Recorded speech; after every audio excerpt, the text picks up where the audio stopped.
PT Haidasari Lestari akhirnya menyelesaikan pengerjaan pembangunan jembatan HKSN yang menghubungkan Kecamatan Banjarmasin Utara dan Banjarmasin Barat pada 23 Maret 2022. Wali Kota Banjarmasin pun berharap jembatan HKSN tersebut dapat segeranya difungsikan dikarenakan di kawasan tersebut sering terjadi kemacetan arus lalu lintas. PT Haidasari Lestari akhirnya menyelesaikan pengerjaan pembangunan jembatan HKSN yang menghubungkan Kecamatan Banjarmasin Utara dan Banjarmasin Barat 23 Maret 2022.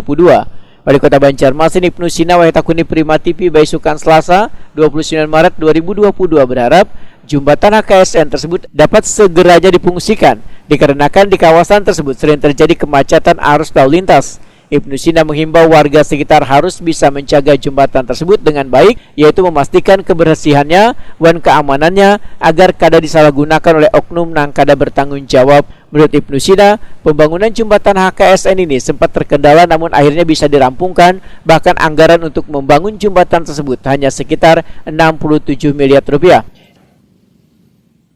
Selesai dalam pengerjaan dengan perpanjangan waktu ya sesuai dengan ketentuan LKPP dan penyedia jasa kontraktornya bisa melaksanakan sesuai dengan waktu yang diberikan, tentu dengan perbaikan-perbaikan ke depan sehingga kendala-kendala teknis dan non teknis itu menjadi pengalaman dalam pelaksanaan ini. Kami berharap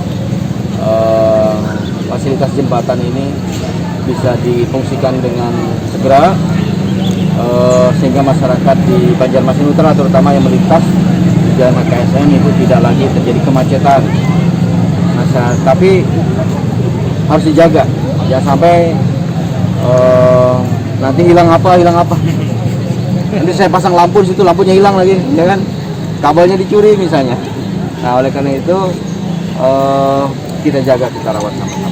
Kapan kira-kira Secepatnya kalau misal sudah terima semua dan tinggal difungsikan. Sebelumnya pembangunan jembatan HKSN ini sempat terkendala pembebasan lahan sehingga molor waktu pengerjaannya. Kemudian kontraktor oleh Dinas PUPR Banjarmasin diberikan perpanjangan waktu untuk menyelesaikan pembangunan jembatan penghubung dua kecamatan tersebut.